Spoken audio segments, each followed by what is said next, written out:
Hello and welcome to episode 65 of the Ego Chall Podcast. My name is Preston Byers, and as always, I'm joined by my co-host Justin Binkowski. And on today's episode, we are covering the second major of the Call of Duty League season. Bink was there; he was in Boston for all of the action over the weekend, and what a weekend it was! We got to see a team return to glory, so to speak. They had kind of fallen on relatively hard times, which seems ridiculous to say, but now they're back at the top of the Call of Duty League. We also had a surprise retirement over the weekend, and following the second major of the season, we also have had some roster changes happening throughout the league. And before the major, or I guess maybe this was during the major, we had some streaming news that was going on that ruffled quite a few feathers. So a lot to talk about on this episode. But before we get to any of that, how are you doing, Bink? I'm doing all right. Like you said, I was in Boston for the tournament. It was my first event since Champs 2018, so felt good to get back out to an event in person. But I was definitely a little rusty, and I am definitely feeling the side effects of actually being at a tournament. So not the land sickness or anything like that, but I am pretty tired. So just got to hit that stim, as Tremy would say, and get to talking about these games. It's good that you didn't get the gamer flu as most people do Knock when on they, wood. yeah. I mean, I feel like I got hit with something, but I haven't been out of my house really in a week, so I don't know how I got anything. But you know, we cover COD nonetheless, and this is how we're gonna do it. We're gonna blow through this bracket, talk about some of the things that happened during this major because it was a very interesting tournament. One of the before we even got to the major and stuff last week. I'll pull up the bracket for anybody watching on YouTube or watching on Twitch live. But we talked about it last week on the episode that this major was very unpredictable. There was no way to accurately assess what was going to happen in Boston because so many teams were up and down heading into the major. And we end up with a team that neither of us overlook or anything because we have thought pretty much since the inception of the Call of Duty League that this team in particular is one of the best teams in the world. But they had, like I said in the intro, kind of fallen on hard times, but that's relative to their expectations. Atlanta FaZe wins the second major of the Call of Duty League season. Their first major win since, or the first win, I guess, since Champs 2021, right? Because I don't believe they won anything last year. Had a lot of second place finishes at many majors, had a second place finish at Champs, and then they had a third place finish at the first major of this season. But they looked untouchable, very much the best team in the game, at least at this point in time. Kind of give me your thoughts as you were there live to witness, the Tiny Terrors terrorizing the league again. Slasher winning his first title since Major 2 last season. Just a very big win for FaZe. Tell me your thoughts on their pretty dominant run here. Yeah, I mean, the big thing, obviously, you know how much I enjoy Search and Destroy. The big thing was FaZe went flawless in S&D this weekend, and the age-old adage, S&D wins championships. It definitely held up true here. I don't know the exact record. It was 7-0 and 8, or 7-0 or 8-0, something along those lines. I know after the first, well, they didn't play the second day, so after their first three matches, I believe, or no, it would have been after their second match.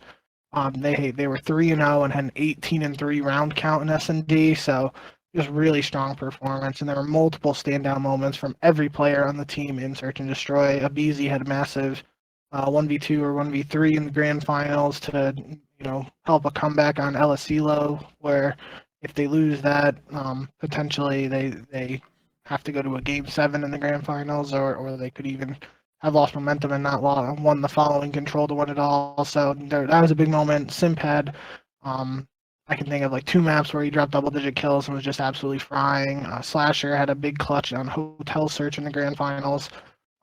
Just a lot of great moments in Search and Destroy for this team. And I got to talk to all the guys on FaZe, but in particular, I talked to Slasher and said multiple times about it, and the underlying statement was just they feel like they're the best S&D team in the world, and Slasher is really confident in his S&D play, and even notice like it makes it even that much easier for him when he's surrounded by three guys who are really good at S&D too.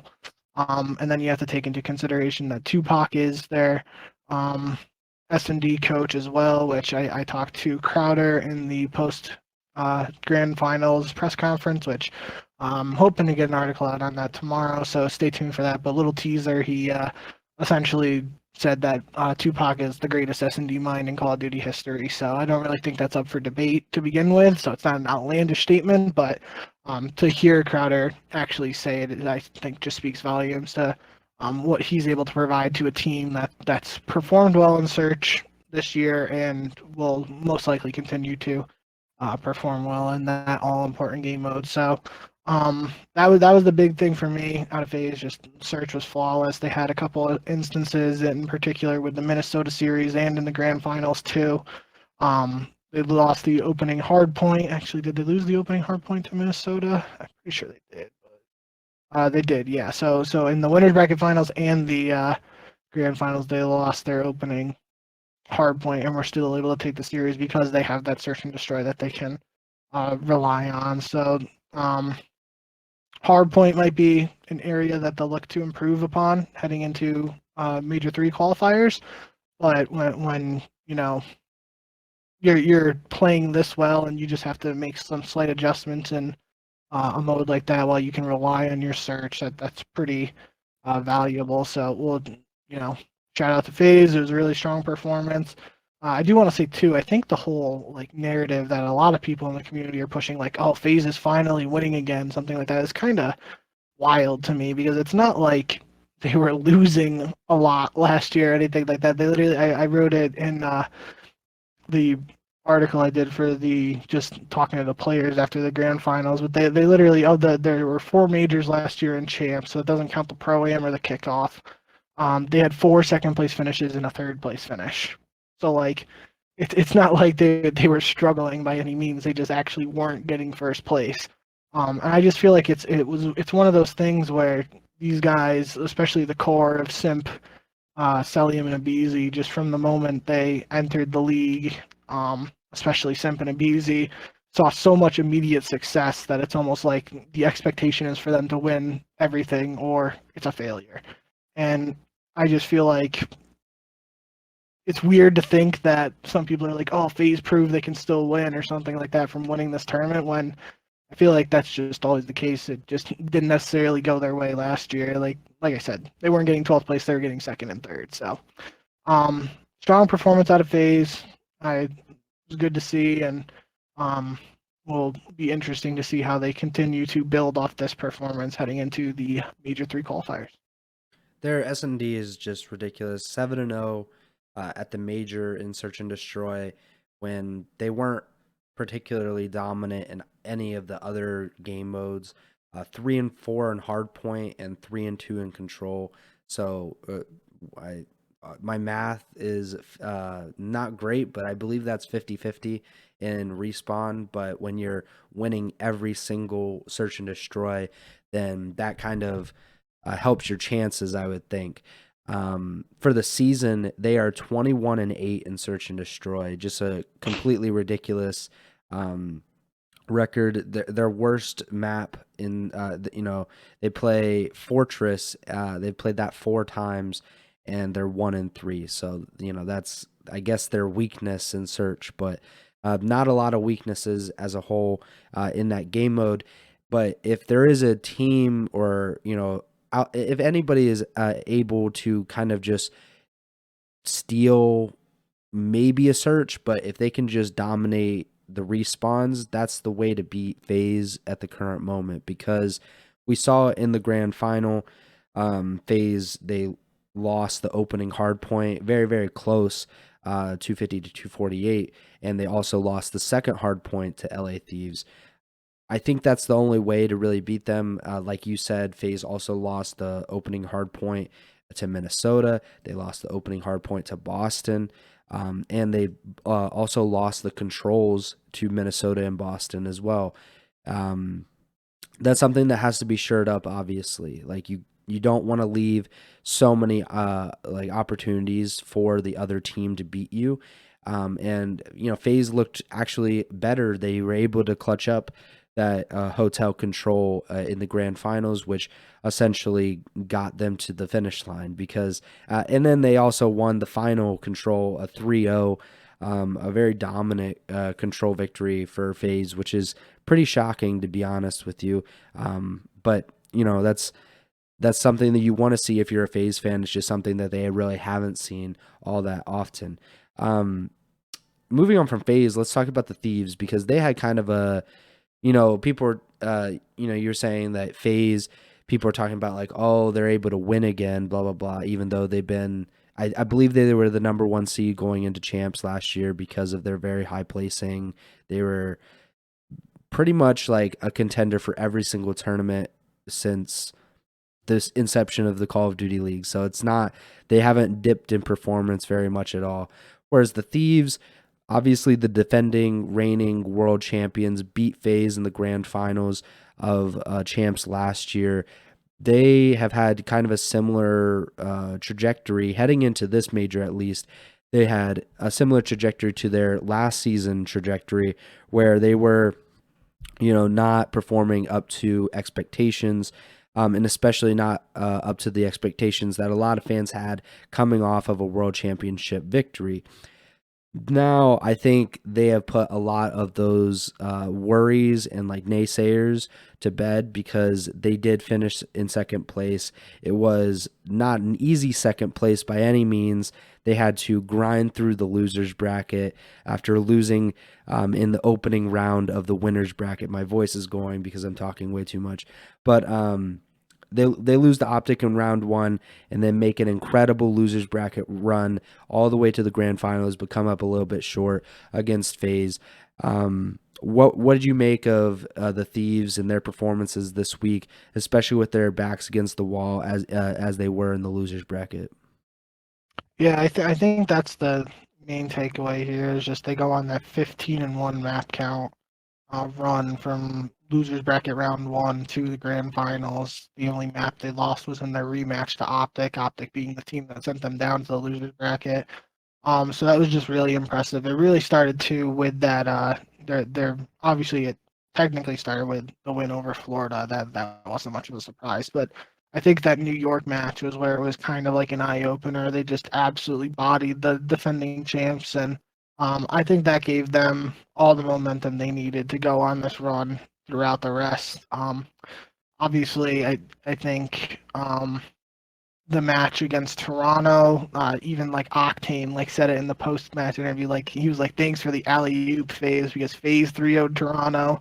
That would have been on Saturday, and then LA Thieves played them in the following match and just 3-0'd them too. So it was a really tough day for Toronto, which was your pick to win the event heading into it. But I think that just speaks volumes again. They beat the defending champs and then another top contender in rounds 2 and 3 of the losers bracket. Go on, they're able to beat the team that sent them down there, as well as a Minnesota team that looked very strong in their winners bracket run themselves. But LA Thieves had the hot hand there where they're playing those consecutive matches in the losers bracket. Minnesota was just coming off a tough match against FaZe, where they actually, I think it was a 5-3 lead Minnesota had in the Game 5 search, and Atlanta came back. So another situation there for the Thieves where they're playing against a team coming off a tough loss, and they just capitalized on it. So I got to talk very briefly to Envoy and Kenny, I believe, at the end of day 3 on Saturday. But that was the day where it was just 5-3-0, so that was super hectic. So I actually didn't even listen to that audio back of talking to them. I passed along to Tanner, who was doing the recaps and was using the quotes accordingly. But I think that one thing they were talking about was just confidence, and I think that speaks volumes to what they were able to accomplish, is just building momentum on that run they were able to go on. And it's pretty evident that the Thieves are still a strong team. Maybe they struggle online, and you can talk about online issues however much you want. They play from LA. yada yada, all that. But end of the day, I think it's more important they showed up here on land and showed they still are a team that can get the job done. Because I think even just ourselves, we were looking at Optic, New York, Toronto, and FaZe as like our top four contenders heading into the tournament. And it's no shade at these, but they had a rough stretch in the qualifiers. They weren't performing well. Kenny had that little missed that one weekend where he was sick. Mhm. So there were question marks around the Thieves heading into this tournament, but I think most of them have been answered now. It'll just be a question of if they're able to use the momentum they gained from this tournament to actually get some online results that don't put them in a situation once again where they have to go on this wild 15-1 map count run to make the grand final. Yeah, as far as Thieves, I think they are the closest to FaZe, and that seems obvious at the moment. But if you look at how they played at this major and how they won many of their matches, um, not a not a fantastic search showing out of them this weekend. Obviously, they did have a few 3-0s, which is nice. But when it came up against FaZe, they lost several search and destroys, and that was mostly the difference in this. Their map counts through this major: 8-2 in hardpoint, 5-4 in search, and 6-2 in control. If you're going to beat FaZe at the current moment, the best way, like I said, is to go through the respawns. And when you're winning 80% of your hard points, you're winning, I believe, 60-70% of your controls, and winning more than half of your search and destroys. I think that's your best opportunity. And that's LA seems to be at the best point right now to beat FaZe. But FaZe, I think when FaZe, regardless of the fourth, really, like it could be Arcides, it could be Slasher, like it is now. When that team is clicking on all cylinders, I don't think there is a team in the game that can touch them. I think the talent is too great. I think the chemistry is probably too great, at least with the trio of Celium, aBeZy, and Simp, because aBeZy and Simp have been teaming together since E United, which is like 4 or 5 years now, and have won multiple world championships together. Like Celium has been there since the beginning of the Atlanta FaZe crew. He obviously has a pretty long history with all of these players as well. And Slasher is, one of the best assault rifle players of all time, a great veteran, a great leader, and just like and maybe this was the change that they needed, because I was very skeptical of like how useful Slasher would be to replace Arcides in the offseason, because I felt that Arcides still has a lot to give, still a great player. I didn't know if Slasher would be a massive upgrade in that department for FaZe, but they've I don't want to say they've proven me wrong, because you can never prove me wrong. Nobody can ever prove me wrong. I'm too smart for that. But I think that they are leaning towards proving me wrong for the first time ever. They're just so good, and I think that the potential for this roster is still even greater, because they haven't really shown how much they can do in respawns, and you would think that they would figure that out, right? As for the Thieves, right now they seem to be in a good spot. Let's see if that continues, because they had that last year where they would look good for a little bit, kind of like Seattle did, but they would look good and then they would kind of dip off and not look so good.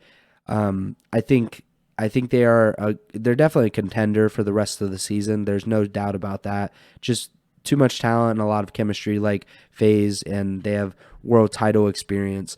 But yeah, I was very impressed by Thieves. I was not expecting it. I wasn't even, but when they got rolling, it reminded me of what was that, Major 4, Major 5 last year, the one that they won. And then in champs, just how dominant they are, like didn't seem to be stopped. So I actually picked the Thieves when we got to the grand finals. We actually picked the grand finals before we got to the through the losers finals. And you said Atlanta versus anybody, and I was thinking LAT versus anybody. Like if they get past Minnesota, I think they're gonna get past Atlanta as well. I was wrong on that. Oh, I guess I can be proven wrong, maybe once or twice. But Yeah, I just think when that team gets hot, it's very difficult, and that's the same for FaZe. So it's very that's why it's always an intriguing matchup when FaZe and Thieves face each other because who knows what can happen. They have incredible matches. They're an incredible matchup for each other. But yeah, I was very impressed by the Thieves this weekend. Um, And yeah, go that ahead. was another point I talked to the guys about after the grand finals as well, is that it was at Major Four last year and champs. FaZe lost in the winners bracket and um, losers bracket slash grand finals. Both of their series losses at those two tournaments were to the Thieves. So they were 0-4 against the Thieves in on LAN uh, to end the last season. So this was a bit of revenge, and that's what Abizi pointed out. He was like, it felt good to get some revenge, and Simp was very emphatic about saying, yeah, it felt really good to beat those guys. Um, the other thing, just to mention, because we were kind of glancing over it a little bit, is that that first match in the grand finals was like 250, 248 on Mercado Hardpoint, and um, we've talked numerous times with this format about how much momentum the losers bracket team can gain, Yeah. especially in situations like this where these are playing back to back to back matches. FaZe really felt like they choked that first match too.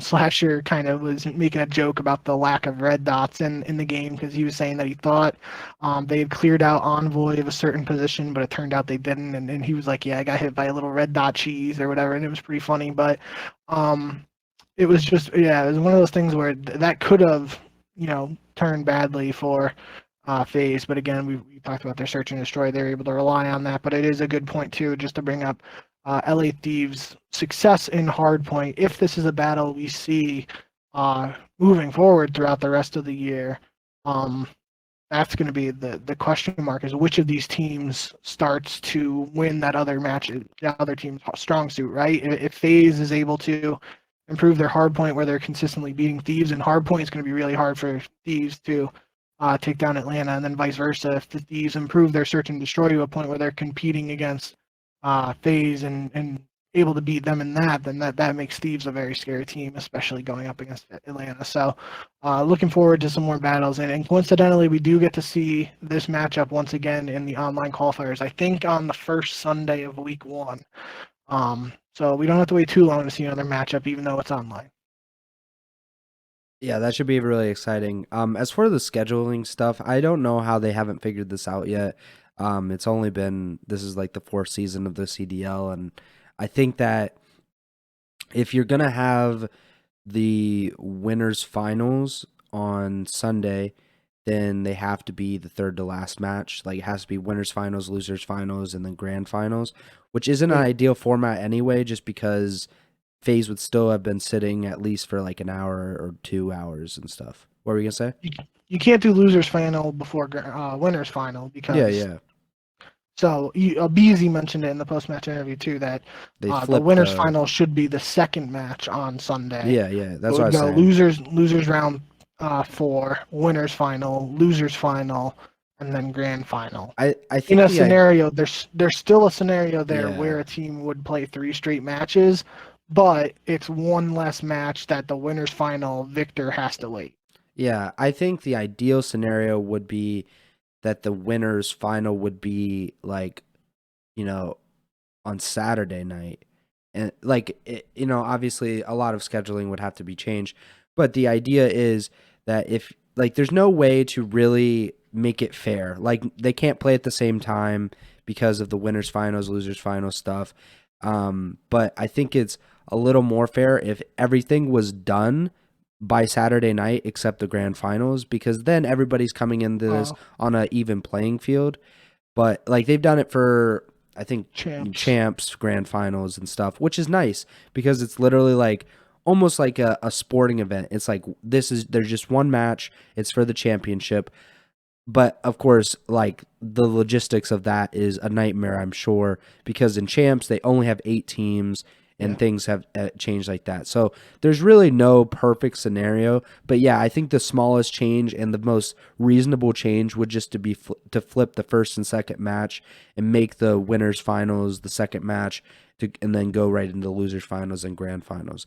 It's just not a perfect scenario, and it's been something that has been a topic of conversation in Call of Duty for years and years, because I can remember many LAN events where the winner or like the grand finals winners final like participant is just waiting for the losers bracket to finish up. And I mean, the most extreme examples are like the 2Ks back in the day, where people would be waiting hours for the losers bracket to finish up, and by the time they got to the grand finals, it's like 1 o'clock in the morning. People are completely done playing the game.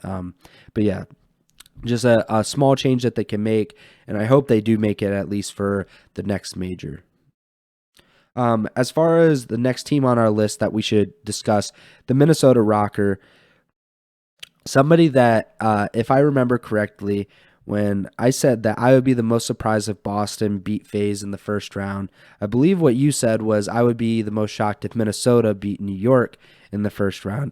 Well, it happened. Minnesota upsets New York in the first round of the winners bracket, and then they go on to upset Optic, the number one seed in the tournament, in the second round. And then they go to the winners bracket finals, lose to FaZe, drop down the losers bracket, and they end up losing to the LA Thieves, who are obviously on that gigantic run. I've spoken very highly of Minnesota this season. Of course, I'm never wrong, so I was very right on that. I think it was very obvious to a lot of people that they had a lot of talent, at least on paper. That team just needed time, in my opinion, to kind of gel. And this weekend, they looked very good, and arguably they should have been in the grand final. They really choked that Game 5 S&D against FaZe in the winter final.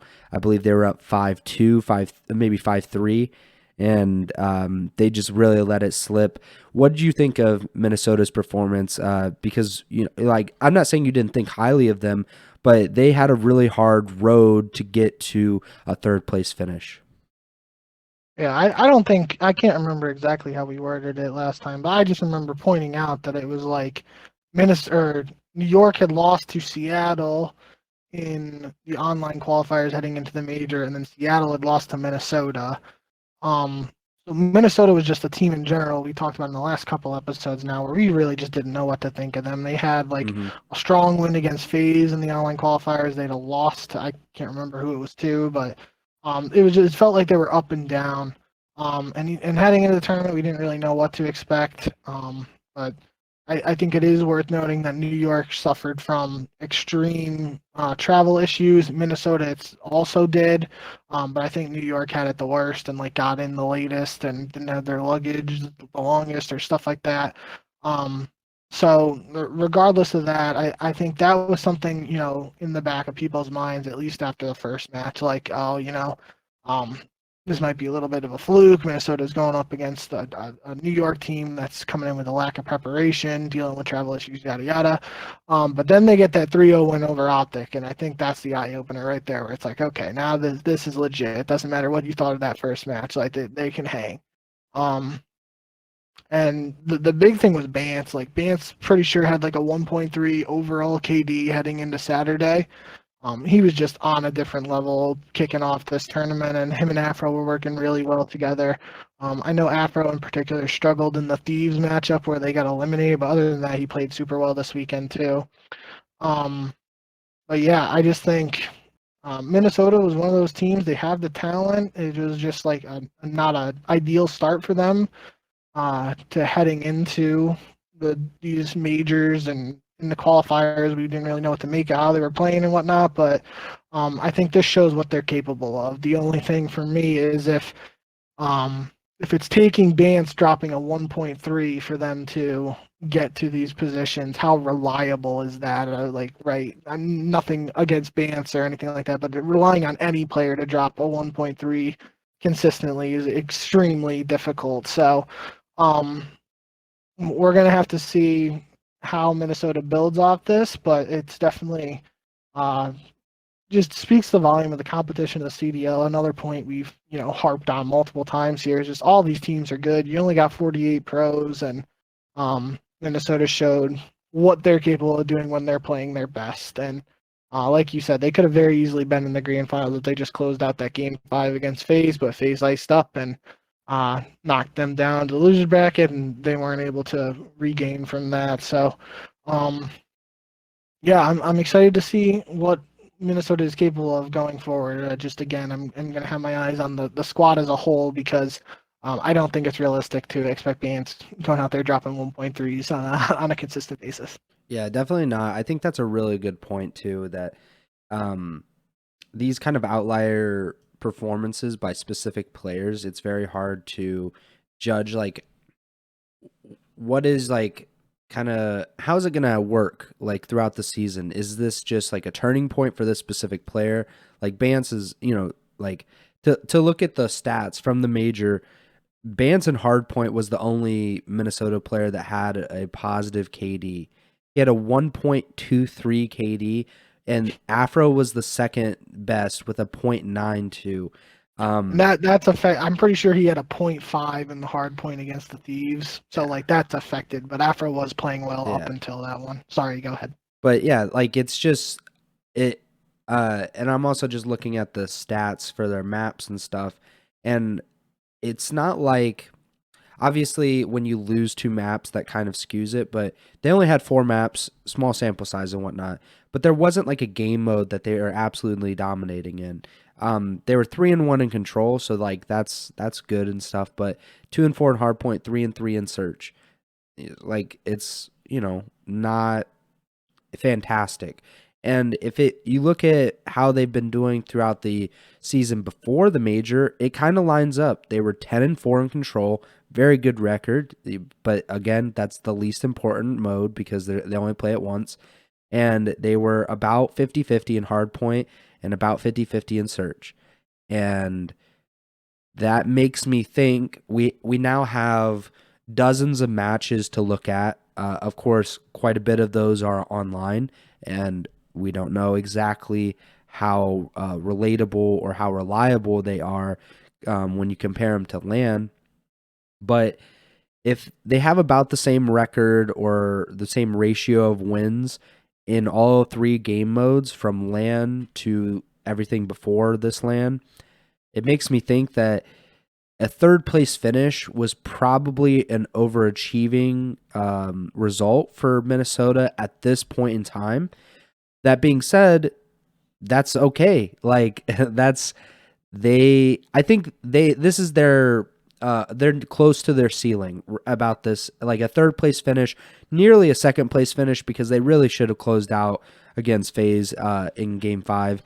But a 3rd place finish is about where I would expect them to max out because I expect FaZe to be in the top 2. And I think New York is still a top 2 team in my mind. And I think the Thieves, so my top 3, unsolicited, FaZe, Thieves, and New York. New York and Thieves like can be switched around. But I think those 3 teams are the best teams. And then who knows what Seattle's doing, but I think Minnesota is like a good 4 through 6, which is exactly where I expect them to be. I think the talent is there. How they kind of utilize that talent, I think that of them is like Toronto from not last year because Toronto was not that good last year, but 2 years ago. There's a chance that they are a title contender at a major, and if they're really hot, they can compete at champs. But I don't think that they're a consistent title contender. But yeah, this was a really good performance for them. And I'm sure they're kicking themselves because there was that opportunity to make it to the grand final. And then who knows what happens once you get there. And I still think they would have gotten second, but that's just my opinion. But yeah, I think Minnesota, a really impressive performance, definitely kind of a breakout performance for Bance. And that's awesome to see because, he has a really big fan base as like the most well-known European player. Definitely from his time in Toronto, a very popular player around the league. To see him do so well on such a big stage was very impressive, and I'm happy to see that. Um, I think we got to mention it. This is the thing that people were probably talking about the most was Optic and their performance over the weekend. A a very interesting performance from them around the board. So the first match of the weekend, for them at least, they go up against the LA Thieves. They win that. They win a tight series in the HBR Classic, but it kind of dips from there. Um, Definitely, I don't know, like what we'll talk about it as we go. But what did you think of Optics showing this week, getting fourth place? I think that's a good placing for them, considering all of the turmoil and stuff that's been going on over the past month. But I'm sure there are a lot of disappointed Optic fans, considering they were the number one seed going in, and they had beaten FaZe heading into Major 2. So what did you think of Optic's performance?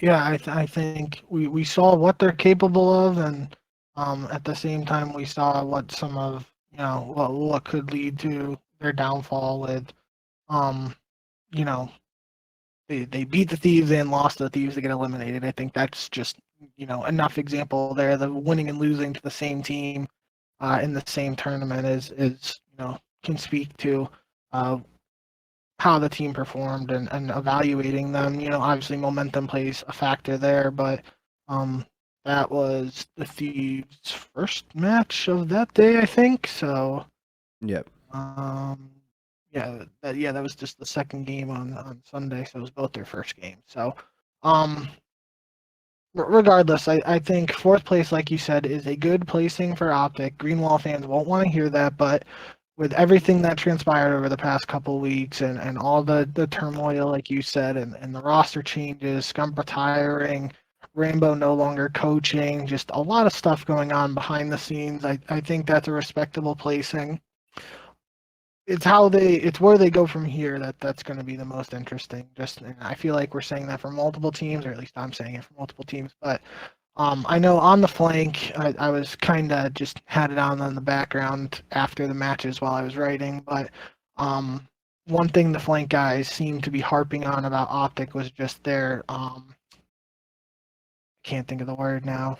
Um, their discipline. Discipline was the key word they were using. Like there were some situations where um, some of those guys felt they could have played slower to capitalize on certain advantages and instead of just rushing out and making a play that way, or it's just I don't remember all the examples, but that it felt like that's what the flank was mainly focusing on with Optic, was just discipline being an area of improvement for this squad. And that could come with more time playing together. It could also come if they're able to add on to the coaching staff um, and focus on that heading into the Major 3 qualifiers. We have no idea what they're doing. It's very possible that JP is just the one-man crew behind the scenes coaching for the squad going forward. But um, yeah, I think, like I said, fourth place with everything that happened, not the placing the Greenwall will ever be accepting of, but it is an acceptable placing in my eyes. And Optic has, so much talent on this squad. The way we saw um, moments where Dashy was just absolutely popping off, and then there's another map where Shotzi's just absolutely frying. So a lot of potential with this squad is just going to be able to, or going to be if we're able to see them maximize that potential and um, be the squad that the Green Wall wants. And they do have a good opportunity with their home major. We saw last year they won their own major, and that home crowd buff was real for them. Even though the Optic fans are usually the home crowd, no matter where the event is. Um, Regardless, yeah, I think that's we're gonna have to see where Optic goes from here and how the squad continues to try to improve. I don't think a lot of fan bases like moral victories in general because some fan bases are just real weird about like what you praise their team about. And I think that this was a very stabilizing placing for Optic. To get fourth place, this is about where they were last year, with Scump and everything.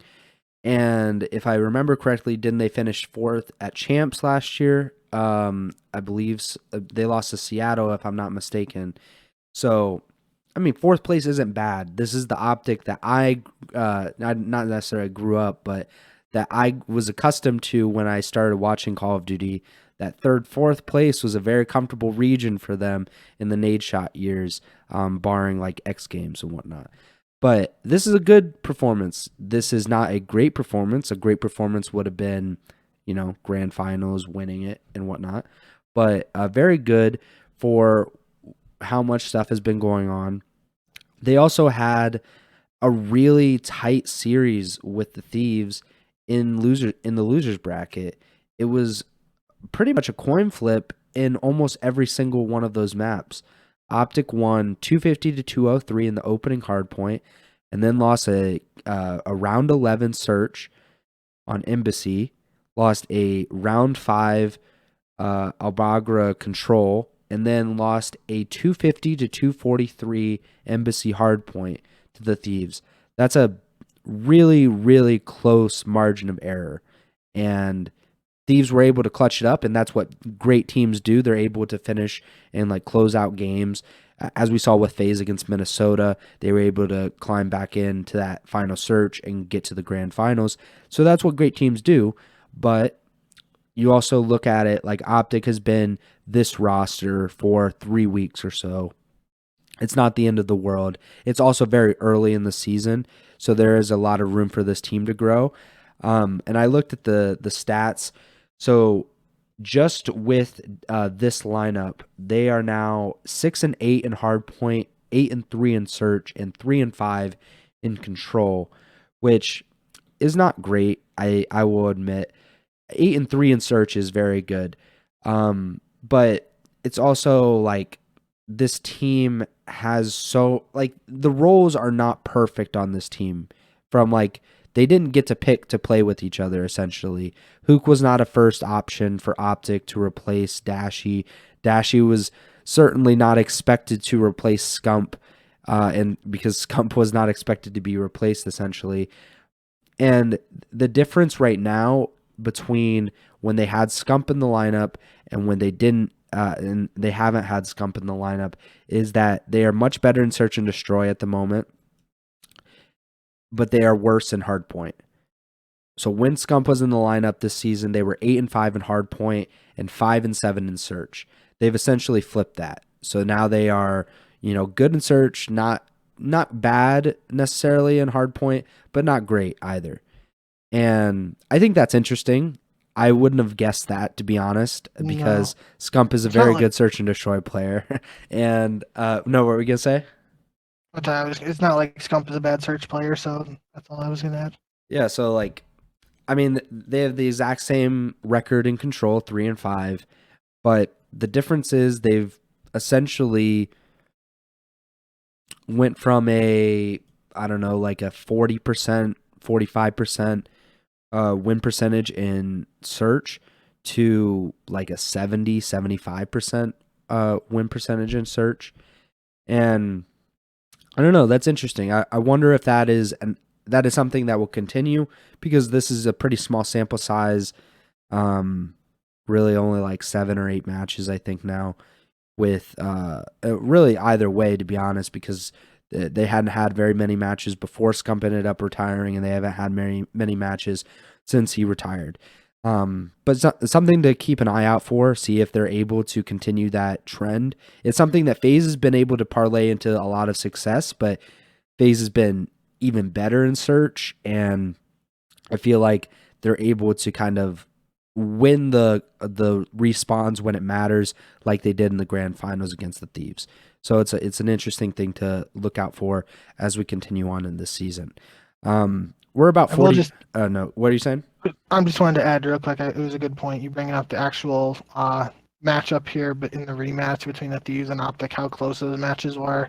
I had actually forgotten it, but that was another thing that the flank was mentioning, was that they, Eeks in particular, but the other guys kind of echoed it. They felt like this was a very winnable series for Optic that they just let slip away, and that speaks to the closeness of the series. So could have been an entirely different narrative that we're discussing here. If Optic is able to end the Thieves losers bracket run, we get another Optic versus Minnesota matchup in the losers final. Who knows who's in that grand finals against Optic there? So could have been an entirely different tournament if Optic was able to clutch up. But I think again that speaks to the Thieves' chemistry and newly formed squad going up against the reigning world champs who've played together for a year. That can despite what you think or don't think about the importance of chemistry in Call of Duty, this is an example where that can make the smallest of differences, and when you have super close matches like that, that can show.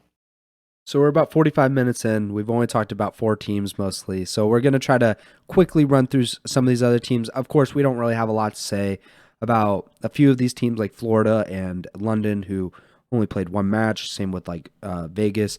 We do have a little bit to say about Seattle, but it might be better served for next week to talk about because we do not have actual CDL matches this week, this weekend at least. And then but we're going to try to run through some of these other teams.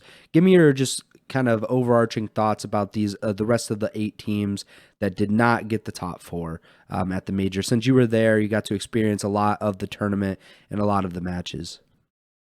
Yeah, so I'll just go in order. For 5th, 6th, we got Toronto, Boston. Boston is kind of an outlier just because now we're in a situation where Methods is retired, so there's going to be a roster change there.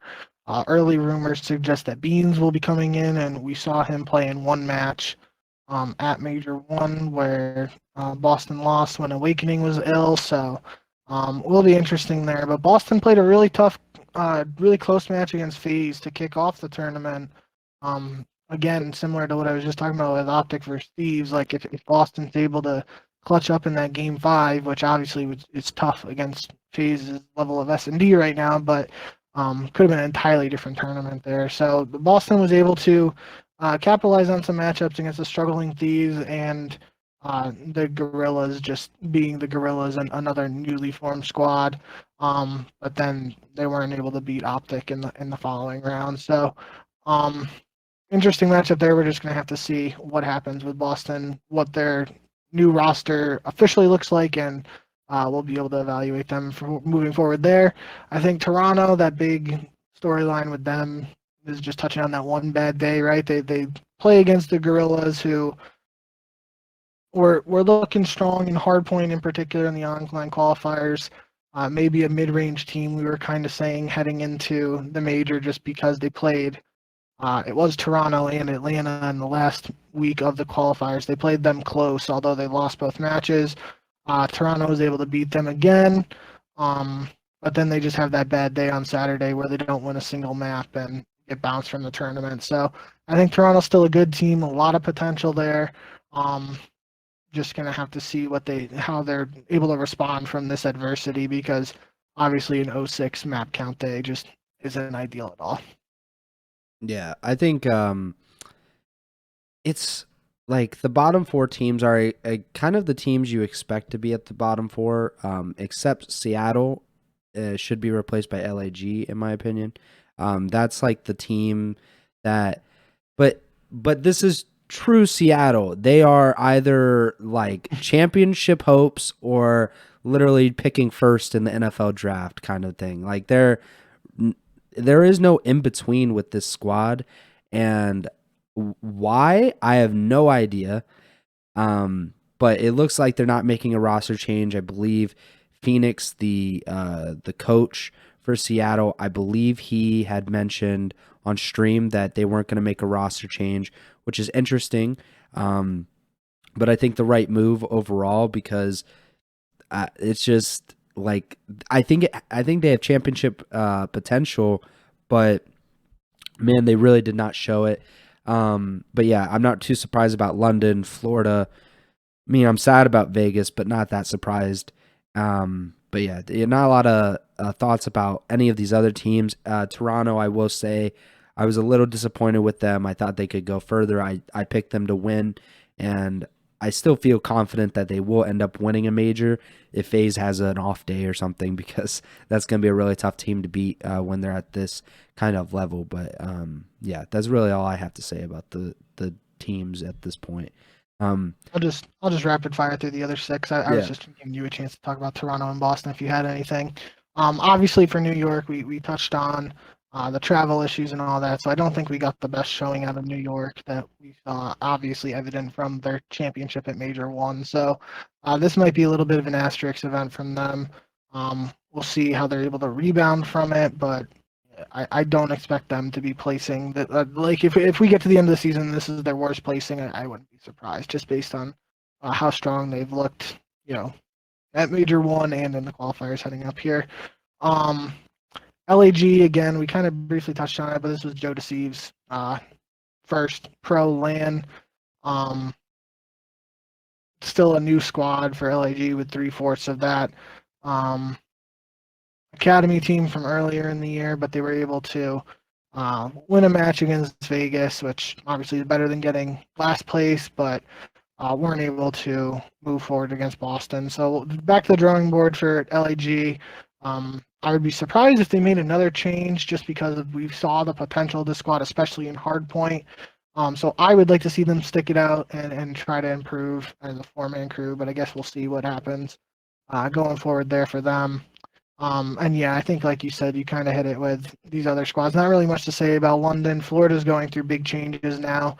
It is worth mentioning just because Florida was literally the only team that didn't win a map at this event, and they basically showed up, played one match, went 0-3 map count, and got sent home. So that's all they got to do this weekend. Which I think Slasher had a tweet about that, like being like, we kind of got to talk about this, how a team can show up, play a 30-minute series, and then just head home, and that's it. Um, so yeah, I think we'll see what happens with Florida once we know what their new roster is. Vegas, I thought Clay played pretty well. I would have to look at the stats for them, but I'm pretty sure Clay was playing well. I think he dropped double digits in the game two search. I can't remember game five, but him and Joe DeCeves both had double digits, and we're going back and forth a little bit in Smack Talk, which was kind of fun to see. One of the oldest pros now going up against one of the youngest, and cool to see in my eyes. And then Surge, I think, like you said, yeah, that's just a question mark with them. I think at this point it's fair to say that the Pred situation had a negative impact on this squad. We were kind of, teasing it a little bit heading into the Major 2 qualifiers. Is like, could this have an effect? I don't know. They're a squad that played together for a year, so you think they would be able to, have the chemistry to battle through some adversity like that. But I think it's safe to say at this point that did have some impact on the squad. And especially if they're sticking together, it's going to be interesting to see. They kind of just got to wipe the slate clean, especially in search where they continue to struggle and try to improve there. I will say they did kind of get hit by some fugazi with that kill streak glitch. I don't even know if glitch is fair to say, but it was the map 4 versus Boston where Mac called in a cruise missile, and I got to talk to Methods and Nero after the win because Mac killed himself and Accuracy, who were in a building across from the building that Mac tried to streak the door of, where two Boston players were running in. And even Methods was basically like, that's just unacceptable, referring to like it being something in the game that just can't happen. And he basically was like, I think all of us were thinking we were heading to a map 5 there just because Seattle had the break, had the rotation, all of Boston was spawning out. And literally, if Mac like doesn't call in that streak and is just like holding the cross, even if he gets one kill and like dies, or even if he just dies, he's not like killing Accuracy. So Accuracy could potentially get a trade. It was just a tough break for Seattle that kind of just sums up this whole Major 2 cycle for them, where close but no cigar, I guess, but not really. The cigar isn't necessarily winning at all, but actually winning a match. But yeah, I think the big thing for Seattle, especially if they're sticking together, is how they're able to improve their search and destroy, because they have so much raw talent on this squad and so much slaying potential that they should be able to win a hard point here and there. It's just going to come down to if they can't win a search and destroy, and you have to rely on winning 1, 3, 4. If you drop one of those, then you're basically screwed. So we're going to have to see how they improve going forward, especially if they stick together. But yeah, I think that's all the teams now. Yeah, I don't know if there are a lot of instances in which a team says like we are not making a roster change or whatever, and then it actually turns out to be like good for them. Like if you get to the point where people are like, man, you guys should probably like, make a change, and they say publicly like, no, we're not doing that. Like I just don't know if that's a very like that. Not a lot of good outcomes come after that, because it's just like they're bad. Like the search is a real big problem. Like not winning search at all is a very very big problem. Um, but I think like they have potential to figure it out because we've seen them at their best. They were just a month ago or a month and a half ago getting second at the first major. It feels like that was such a long time ago now because they are a completely different team at the moment than they were back then. But yeah, definitely something that we're gonna keep monitoring because the Pred situation, not a great look overall, especially because it has seemingly impacted the team so greatly. Or if it hasn't, then just like the who knows what happened over the past month because they're bad. I pulled up, if you're watching on YouTube or Twitch, I pulled up the point standings as we see it now. So FaZe is on top with a 30-point lead over NYSL. Toronto in third. LAT and Minnesota tied for fourth. Optic is in sixth, which is pretty good considering they got a top 12 finish at the first major of the season. Boston and Seattle tied for seventh. LAG, Florida, and Vegas tied for ninth. And then London just keeping it warm at the back. Not too many surprising. I just think the bottom of the league is kind of, for better or worse, that's sorted out. Like for the most part, we know who are going to be like the 4 or 5 worst teams because that's usually how it goes in the league. I believe the bottom 4 from last season, like going into champs, like the teams that didn't qualify, I believe those are the same 4 teams that are in the bottom 4 right now, which is kind of weird. It's not kind of weird. It's kind of, expected just because of the rosters and whatnot. But we should talk about some other stuff before we get out of here. I don't want to, like talk about this way too much. But well, leaking the notes. Yeah, leaking the notes. So let's talk about methods real quick because you were there for it, and I was like, I had walked out of the room because it was in between matches. I wasn't really paying attention too closely at the time. But Methods gets up on stage. It's in Boston. He plays for the Boston Breach. They had just been knocked out of the tournament, and he announces that he is retiring from competitive Call of Duty. A pretty shocking thing for me, just because, I mean, this is mid-season, same with the Scump stuff. Like, you're just not expecting it to happen. What was your thoughts and reactions being in the building for Methods' retirement?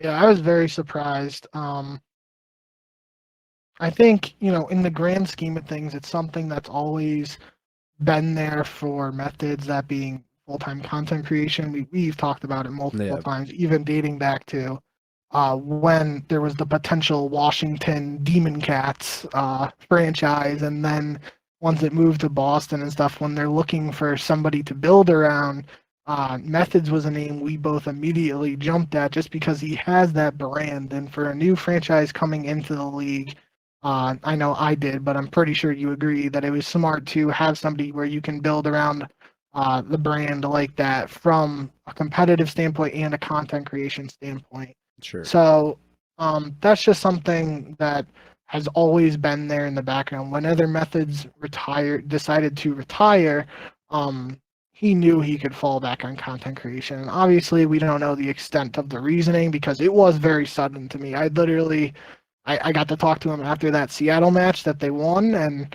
I had no indication that he was thinking about retiring at all based on our conversation after that game. And then he goes and loses to Optic the next day, and then the day after that is when he announces retirement. So it definitely took me by surprise. But I think he's going to absolutely kill it in content creation. It's just one of those things where it's getting to the point where I mean he's only 25 too, so it's not like he's that old. I just think that the actual product that these pros are playing with, they're not enjoying it, and if they can not deal with the constant grind of playing a less than ideal game for 8+ hours on end every single day, um, well, they don't want to put themselves through that if they can, just pop on a stream. Like earlier today, Methods was like had a just chatting stream where he was watching World War II VODs and just chilling, talking to the chat, stuff like that. Like, I obviously am not a pro and not able to talk to what it's like doing either of those things, but it definitely seems less stressful to go down memory lane a little bit, watching some VODs with chat as opposed to playing Modern Warfare 2 for 8 hours of scrims day after day. Yeah, Methods is, I think this idea of content creation and like a career after your career or after your playing career, so to speak, like that's attractive for a lot of players, but I don't think it's entirely realistic for many of them because we haven't really gotten to know a lot of these players that are in the league because they're so competitive. Like that's their focus. They're not really opening themselves up to like, the audience as a whole. A lot of them don't even stream. They don't post any content. So it's kind of hard to, get to know them, get to understand who they are and whatnot. Methods is the complete opposite. I mean, he's been an entertainer basically his entire career. That's how people know him. He's Chef Tony. He's not just Methods playing Call of Duty. He's the guy that talks about chicken parm all the time on Twitter, and he's just a personality. And I think that his thinking that content creation or just like something else is a better use of his time is probably correct, especially when you look at Scump, who, he's not trying to be Scump, so to speak, but like Scump has tens of thousands and at one point during this weekend had more than 100,000 people watching his stream, doing a watch party for the major. Zuma, who was at the Boston major, doing the flank live in the venue, had tens of thousands of people watching. I think Methods sees those guys and thinks I could probably do that. I could do something similar.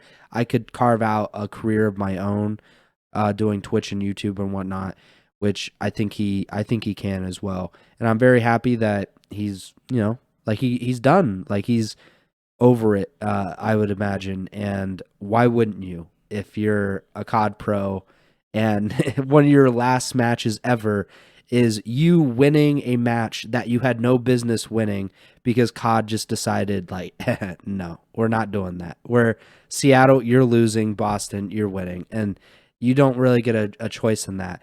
Yeah, I'm very happy for him. I hope that he has a successful career afterwards. I hope that like Scump and Zuma, he sticks around the community and is kind of tied to COD and not, completely leave us. But that might be a good segue into our next topic about COD leaving them a little bit. Yeah, I'm just really happy for Methods. I can't blame him for getting out of competitive and going into doing something else. Should we talk about Florida or should we talk about the YouTube stuff before? Which order would you like to go in? We can just talk about the YouTube report real quick because I think there's not much to talk about. And I know you wrote an opinion piece. But just getting straight into it, Dexerto reported, was it on Friday? I think it was on Friday. That the league is potentially moving back to YouTube exclusivity following Major 2. I believe I saw a clip from Scump's watch party of Hex talking about it and being like he hadn't heard anything about this.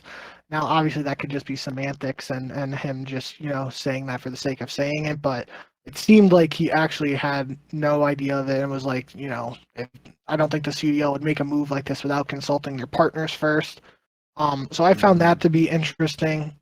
We're obviously going to have to wait and see. I think it would be just based on the success we've seen so far with Twitch this year and the watch parties in particular, I think it would be um, just not the best move to go back to YouTube exclusively.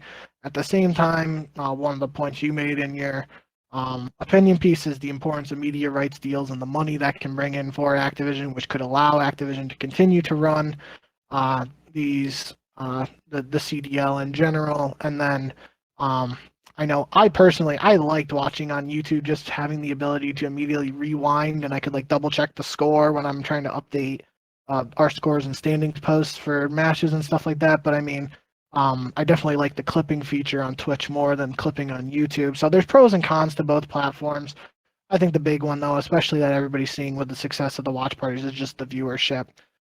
So I know you're a little bit more passionate about this topic than I am, so you can go for it.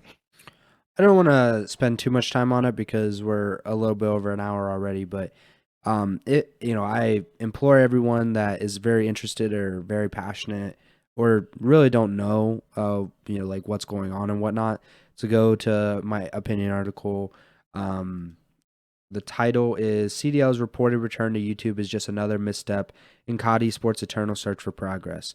And, haven't been following Call of Duty as long as Bink. I haven't been, following Call of Duty or in the space as long as a lot of the pros who have been around since like COD 4. Some have been like really there from the very beginning of COD Esports, like through the PCLs and through Frag Cup and all that. So, I'm not saying that I am like like a hardcore, like long time fan as long as other people. But as someone who has been watching COD for almost exactly 10 years now, I got started with COD Champs 2013. I saw Parasite's butt crack, and that really got me hooked into it. So that was about 10 years ago. It was like March 2020 or 2013. So I have been around for a while. I've seen COD at its peak in terms of competitive. I've seen it at its lowest, and I've seen it in the middle. And I think we're like the middle low right now. Like, I think COD has so much potential.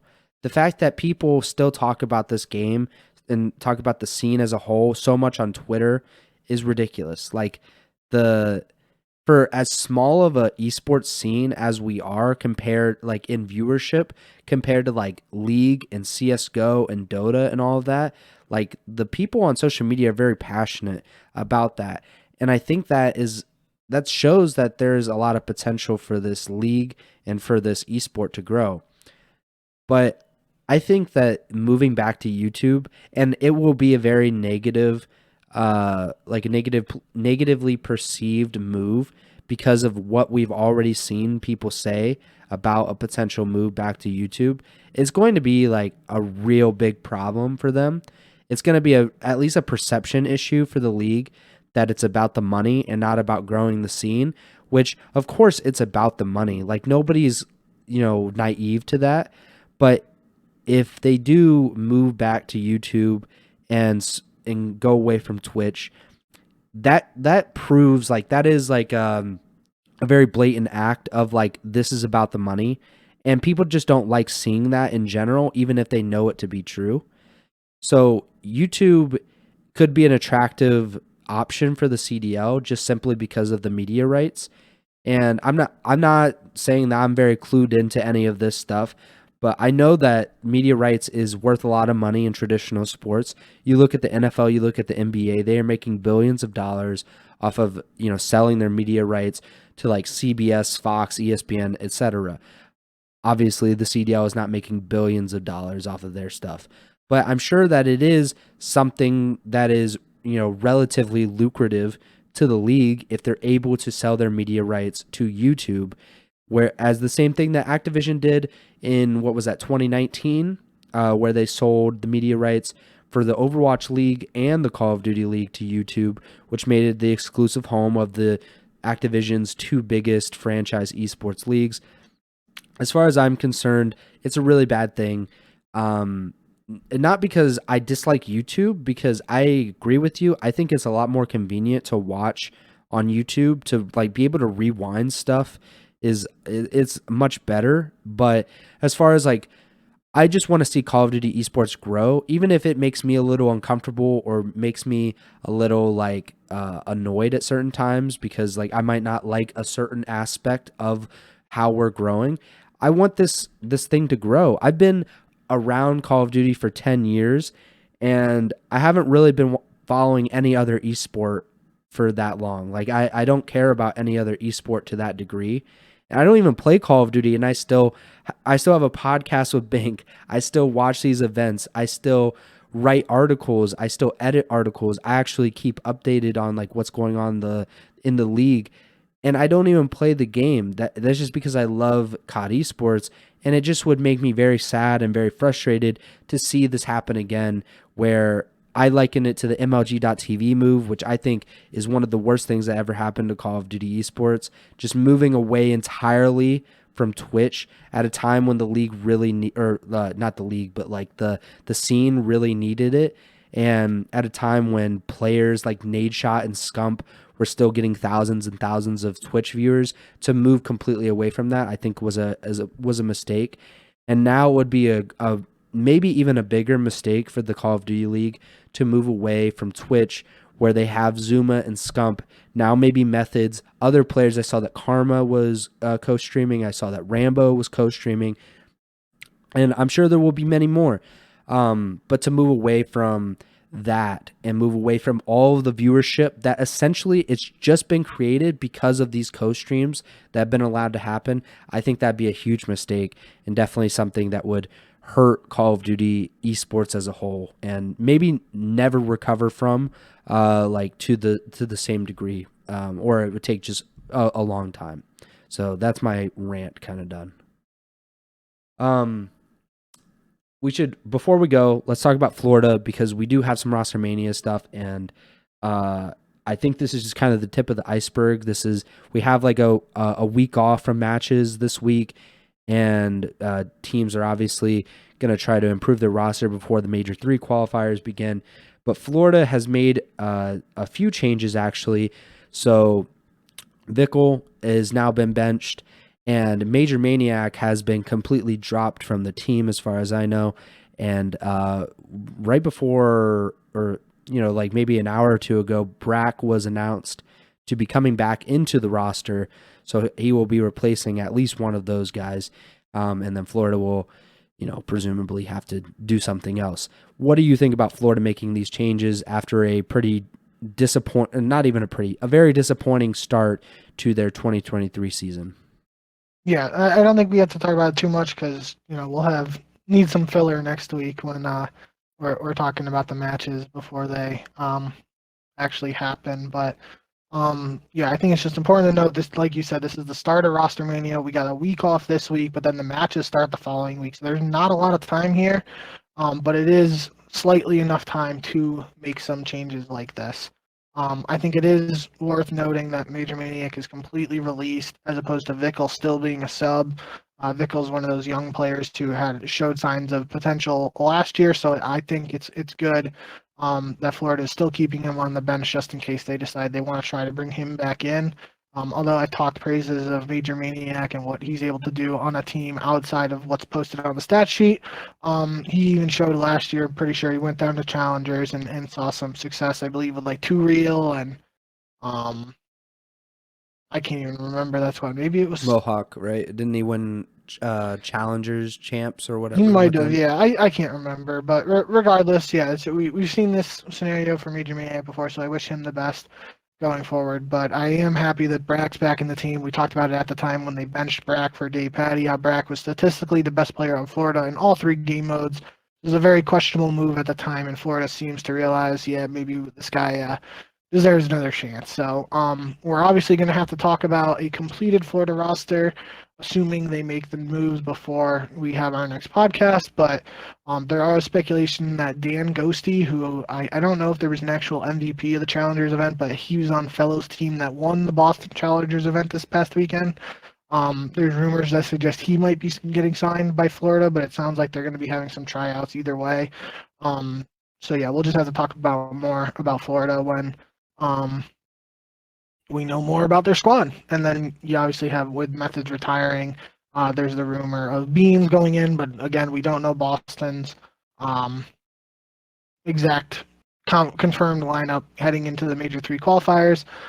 So yeah, those are the absolute fewest moves that could be made. I wouldn't be surprised if we have more to talk about on that roster mania front next week as well.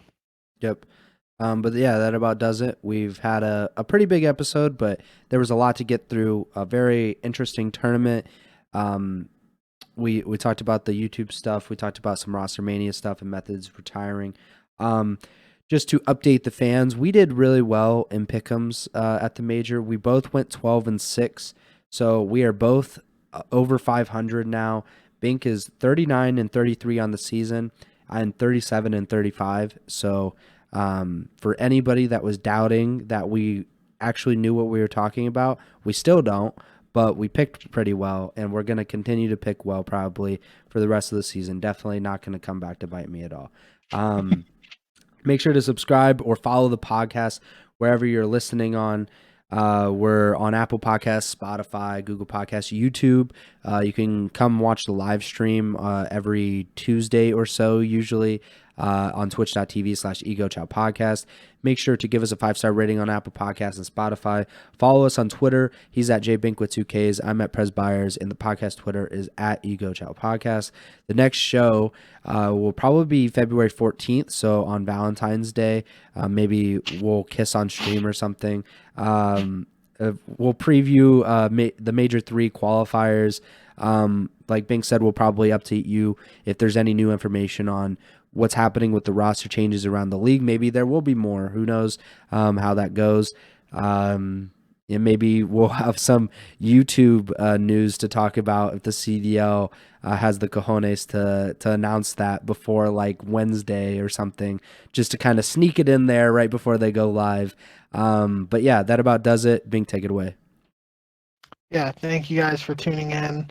As always, I know kind of went a little longer with this episode, but that usually happens for us when we're recapping actual majors. So hope you guys enjoyed Major 2, especially as much as I did. It was I really enjoyed getting back to going to another event. So I hope you guys enjoyed watching, if you were there, or even if you're just watching online.